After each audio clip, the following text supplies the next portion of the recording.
हाय, मैं सीए सतीश जलान। दोस्तों, क्या आप जानना चाहते हैं कि किस तरह से अमूल ने इंडिया को मिल्क डेफिसिट कंट्री से मिल्क सरप्लस कंट्री बनाया और किस तरह से अमूल ने इस कोविड के टफ पीरियड में अपने सप्लाई चेन को बरकरार रखा और अमूल के इन एक्टिविटीज से हम हमारे लिए क्या लेसन ले सकते हैं। आइए समझते हैं इस केस स्टडी में।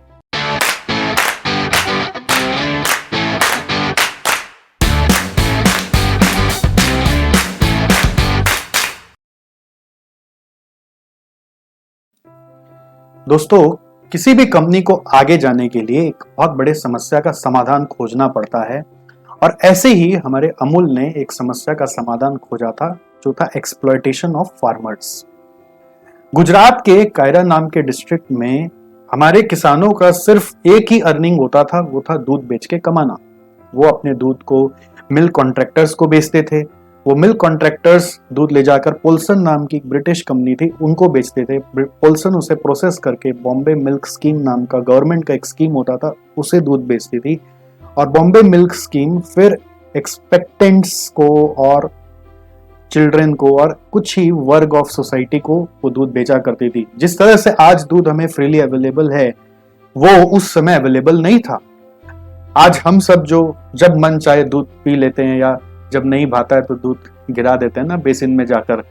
इसका श्रेय काफी हद तक अमूल को जाता है कि हम सबके लिए आज दूध हर जगह अवेलेबल है। खैर, कैसे हम आगे बात करते हैं। जो रुपया पोल्सन बॉम्बे मिल्क स्कीम से लेती थी, उसका भारी मार्जिन वो पोल्सन खुद कमाती थी और कॉन्ट्रैक्टर्स कमाते थे, बट बेचारे किसान को मार्जिन नहीं मिलता था।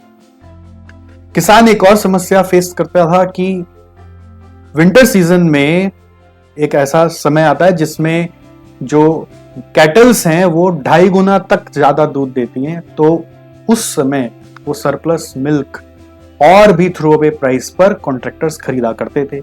इस एक्सप्लॉयटेशन से परेशान होकर किसानों के एक लीडर श्री त्रिभुवन दास जी पटेल आगे आए और इस समस्या को ले जाकर सरदार वल्लभ भाई पटेल के सामने प्रस्तुत किया।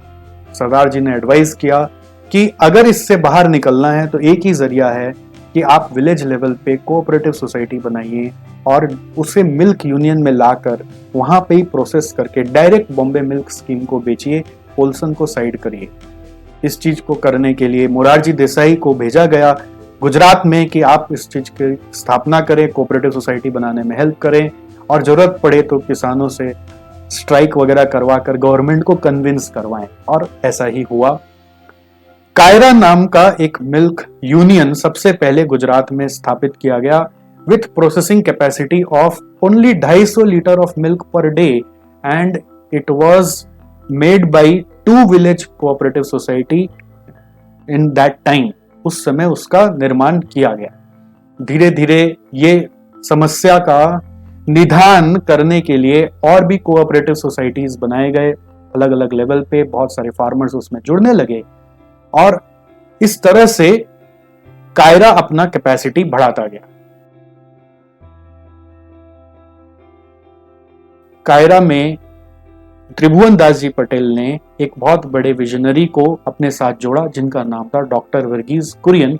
बहुत पढ़े लिखे थे, जो यूएस से पढ़ के आए थे और आगे जाकर भी वो वहीं जाने वाले थे, बट उन्होंने त्रिभुवन दास जी ने वर्गीज जी को रोका और बोला कि आप फार्मर के इस प्रॉब्लम का समाधान में जुट जाइए, आप अपनी पढ़ाई को इस प्रोसेसिंग में, मिल्क प्रोसेसिंग प्लांट में यूज करिए जिससे कि देश का भी कल्याण हो।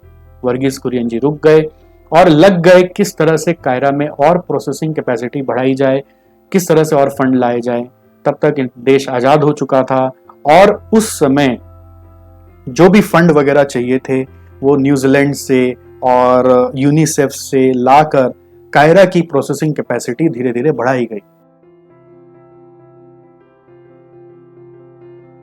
लेकिन तब तक पोल्सन जिंदा था।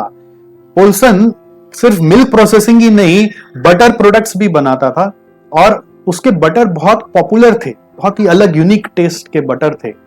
तो उससे कॉम्पीट करने के लिए कायरा में भी अमूल बटर, जिसको आज हम खाते हैं, वो बनाना शुरू किया गया, बट वो कंपटीशन कर नहीं पा रहा था। बट अमूल ने हार नहीं मानी।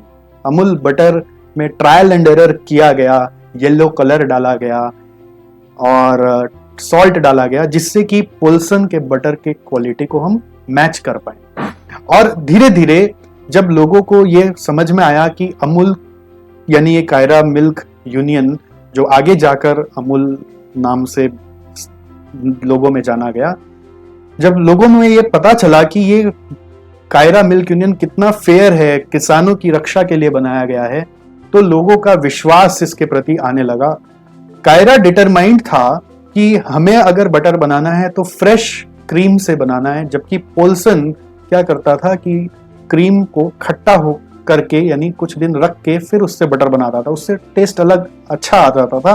बट अमूल का डिटर्मिनेशन यही था कि उसे बटर जो बनाना है वो फ्रेश से बनाना है, बिकॉज उसके पास एवरी डे बहुत सारा मिल्क सप्लाई आना है और उसे फटाफट उसे प्रोसेस करना है। सो इसलिए ट्रायल एंड एरर करते करते अमूल ने अपने बटर के टेस्ट की स्थापना तो कर ली। चैलेंज यही खत्म नहीं हुआ। पोल्सन धीरे धीरे मार्केट से आउट हो चुका था, क्योंकि उसके बटर का मार्केट भी अब अमूल को मिल चुका था।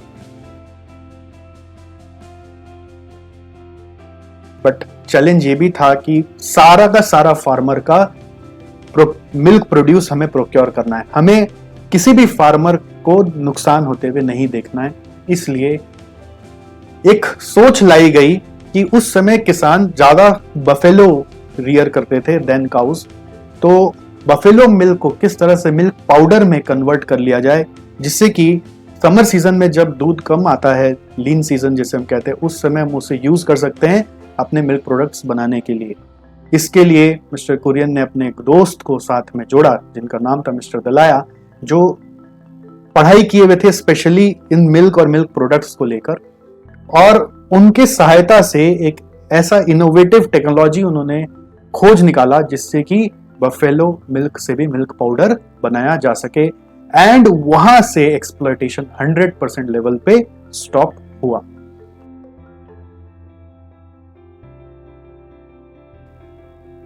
सिंस ये एक मूवमेंट जैसा था, इसका नाम व्हाइट रेवोल्यूशन भी पड़ा आगे जाकर।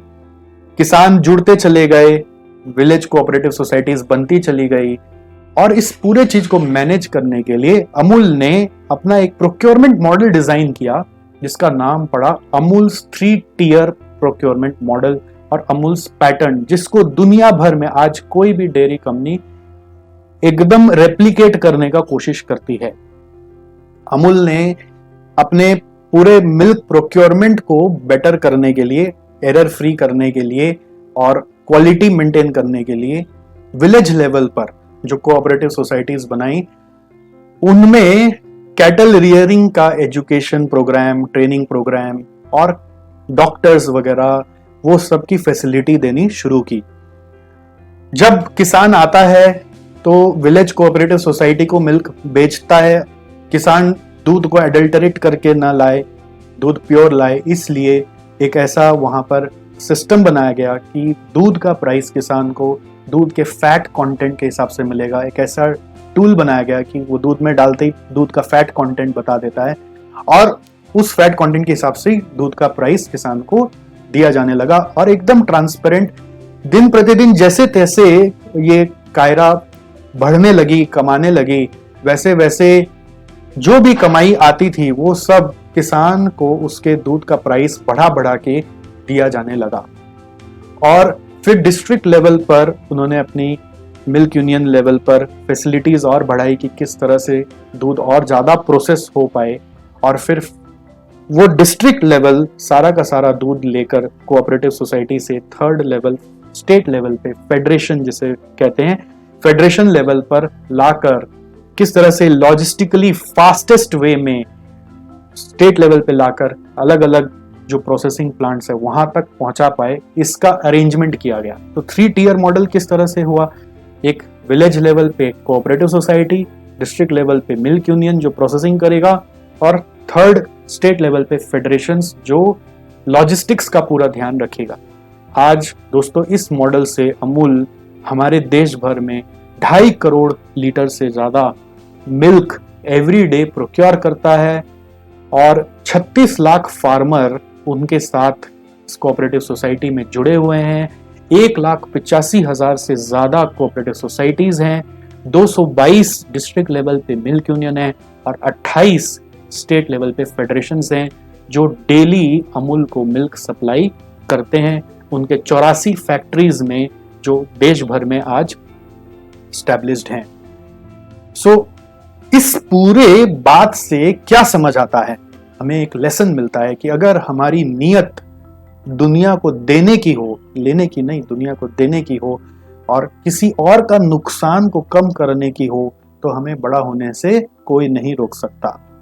दूसरी बात, अमूल जानता था कि मुझे खाली प्रोडक्ट्स को बनाने नहीं है, इन प्रोडक्ट्स को बेचना भी है।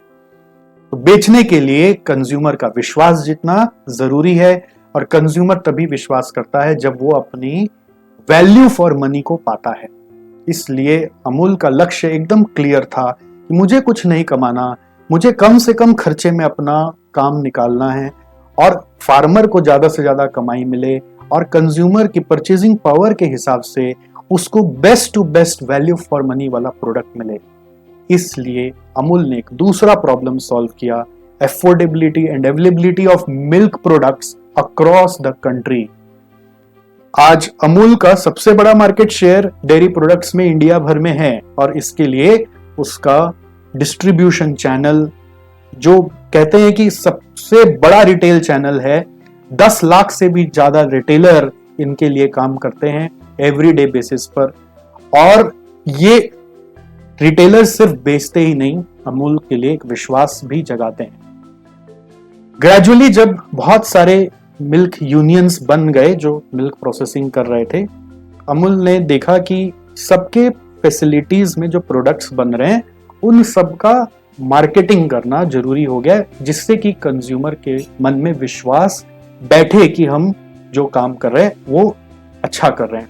वर्गीस कुरियन जी मार्केटिंग किंग माने जाते हैं अमूल के, कि उन्होंने कुछ ऐसे मार्केटिंग कंपनी से टाई अप किया जिन्होंने अमूल का बहुत ही सुंदर सुंदर एड निकाला और अमूल गर्ल आपने कभी देखा हो, उसको हम सबसे इंट्रोड्यूस कराया।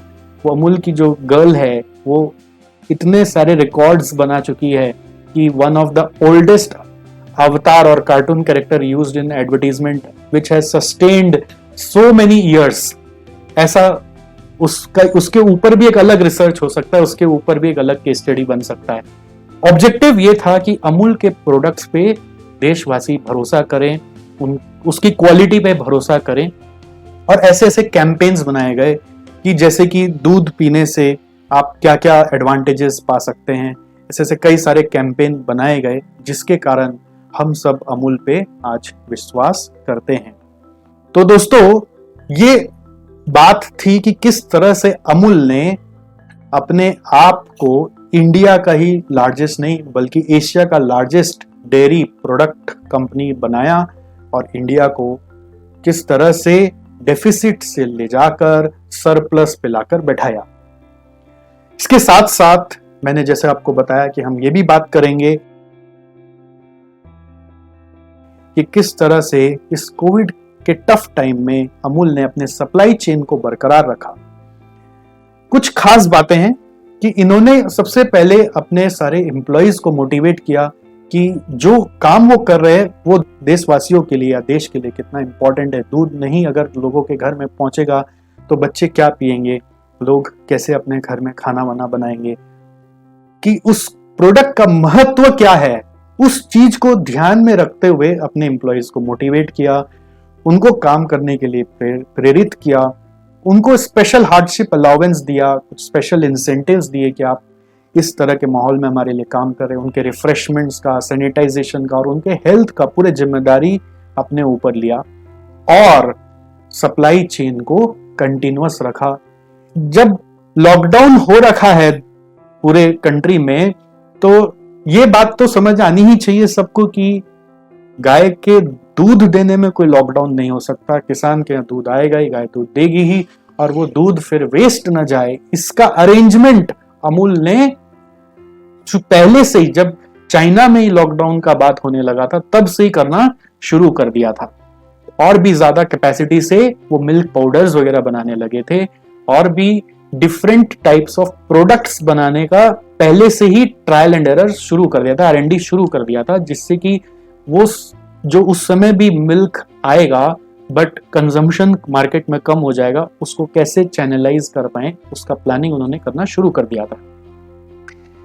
इंटरेस्टिंग कुछ और बातें आपको बताने जा रहा हूं कि उन्होंने अपने कंटिन्यूटी को बनाए रखने के लिए अपने किसानों का तो सारा दूध खरीदा ही, बट जो भी किसान प्राइवेट डेयरी कंपनीज को, अदर डेयरी कंपनीज को दूध बेचा करते थे, वो सब तो लॉकडाउन में शटडाउन करके चले गए।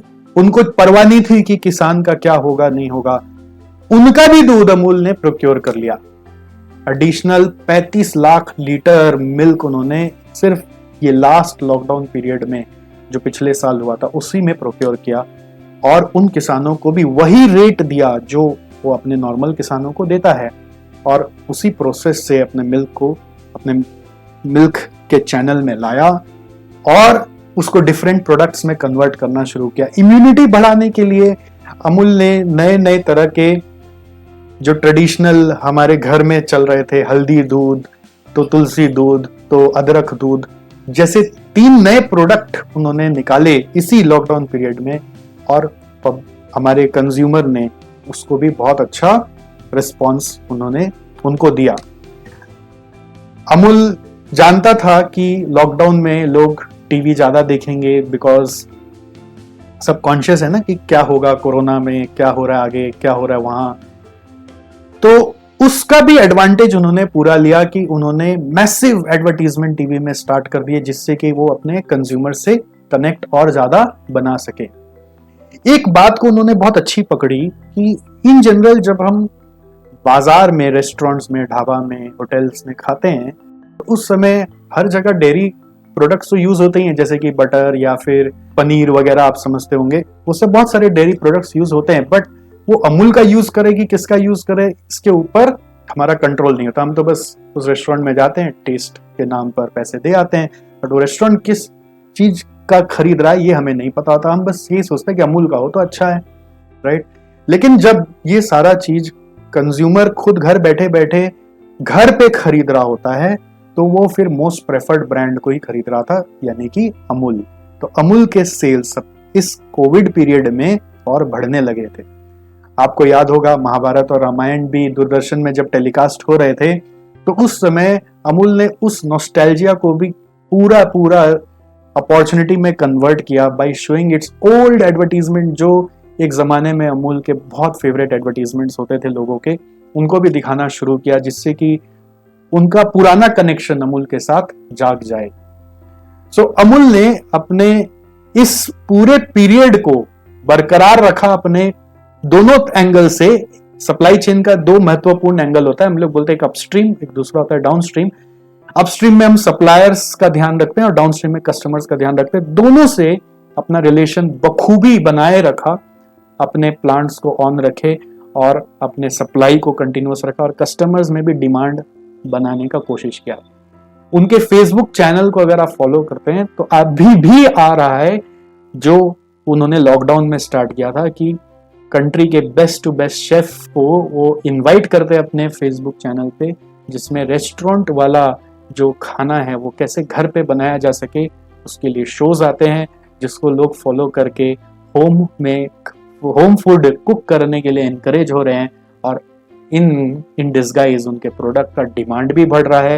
At the same time Amul के प्रति लोगों का विश्वास भी बढ़ रहा है। अभी हाल ही में अमूल का एक मस्त एड निकला, जिसमें आपने देखा होगा ये अपना रोनाल्डो कोको कोला को उठा के साइड कर दिया था। तो अमूल का जो अवतार है, जो बच्ची है, जो गर्ल है, उसको लेकर भी एक अमूल ने एड बनाया। वो कार्टून कैरेक्टर का चलने का कारण यही है कि वो करंट सिनेरियो में बहुत ज्यादा अपने आप को अडॉप्ट करवा देती है। वो लड़की अपने आप को करंट सिनेरियो में घुला मिला देती है। वो कभी बुढ़ी हो ही नहीं सकती, कभी बड़ी हो ही नहीं सकती, कि वो हमेशा सदा बाहर रहती है। सो ये अमूल के ब्रांड स्ट्रेटेजी का कमाल था कि वो हमेशा अप टू डेट सिनेरियोस को लेके एडवर्टीजमेंट बनाते हैं, इसलिए वो अमूल के एड्स कभी पुराने लगते ही नहीं है। दोस्तों, अमूल की इस स्ट्रेटेजी से भी हमें कुछ सीखने को तो मिलता है कि अगर आप क्राइसिस बोलकर बैठे रहेंगे तो कुछ हाथ नहीं आएगा, बट इस क्राइसिस को अपॉर्चुनिटी समझकर आप काम करते रहेंगे, जो आप कर रहे हैं उसमें थोड़ा सा ट्रांसफॉर्मेशन लाएंगे जो उस समय की जरूरत है, तो आप और भी आगे बढ़ सकते हैं। अमूल ने भी अपने प्रोडक्ट्स को ऑनलाइन अवेलेबल करवाया, बहुत सारे ऑनलाइन पार्टनर से टाई अप किए, स्विगी, जोमेटो जैसे लोग, और भी अमेजोन वगैरह तक में अपना लिस्टिंग और बेटर करवाया, उसको और आगे बढ़ाने का कोशिश किया, और एक नया ऐप बनाया, अमूल कार्ट ऐप, जिससे अमूल के रिटेलर्स अपने डिस्ट्रीब्यूटर्स को ऑर्डर प्लेस कर सकते हैं, जिससे कि उनके यहाँ पे बहुत ज़्यादा स्टॉक जमा ना हो, जितना जरूरत हो वो डिस्ट्रीब्यूटर को ऑर्डर प्लेस करे और डिस्ट्रीब्यूटर फिर फैक्ट्री से उसी हिसाब से मंगाए। आप लोग हमारे साथ वो पुल सिस्टम पढ़ते हैं, वैसा टेक्नोलॉजी उन्होंने इम्प्लीमेंट भी इसी लॉकडाउन पीरियड में करवाया। हालांकि अमूल के पास सैप वगैरह इंटीग्रेटेड वे में पहले से काम करता था, बट कुछ नया भी उन्होंने एड ऑन किया जिसका नाम था अमूल कार्ट ऐप। गाइज, मैं ये सब बातें आपको इसीलिए बताना चाहता हूं कि आप इसको समझें भी एज वेल एज इनसे सीखें भी। नरेंद्र मोदी जी ने हाल ही में अमूल की चॉकलेट फैक्ट्री का उद्घाटन किया और उनको प्रेरित किया कि अमूल जो इंडिया का लार्जेस्ट मिल्क प्रोड्यूसर या डेयरी प्रोडक्ट्स कंपनी है, वो एक ऐसा विजन ले कि वो आने वाले 10 साल में वर्ल्ड लार्जेस्ट बन सके। मैं और हमारा पूरा एसजीसी का टीम यही अमूल के लिए आशा रखता है और उनके साथ मिल के चलना चाहता है कि वो जल्दी अपने इस मुकाम को पहुंचे। इससे भी एक चीज सीखने को मिलती है कि हो सकता है आप इंडिया में बेस्ट हो, तो हमेशा उड़ान ऊंची बढ़ती रहनी चाहिए कि आप वर्ल्ड बेस्ट कैसे हो सके। कहते हैं ना, रुक जाना नहीं, थक जाना नहीं, जब तक आप अपने मंजिल तक ना पहुंच जाएं। तो ऐसा भी तो हम कर ही सकते थे कि हम गुजरात के नंबर 1 हो गए तो हम इंडिया के नंबर 1 हो गए, बस बहुत हो गया। ऐसा नहीं। जब आप कोई काम अच्छा कर रहे हो और आपसे बहुत लोग सेटिस्फाइड हैं, आपके अपस्ट्रीम में सारे पार्टनर सेटिस्फाइड है, डाउनस्ट्रीम में पार्टनर सेटिस्फाइड है, तो अपने काम को और आगे बढ़ाना चाहिए। अमूल ऑलरेडी 38,500 करोड़ का टर्नओवर अचीव कर चुका है और हो सकता है आने वाले सालों में वो लाखों का टर्नओवर अचीव करे, और हम दुआ देते हैं, आशा करते हैं कि वो ये जल्द कर पाए। Best wishes to Amul and thank you for watching this case study, and please do update me, how did you like this, and give me some feedbacks so that we work on it more and more and give more best of best content to you. Thank you for watching. Bye bye, see you.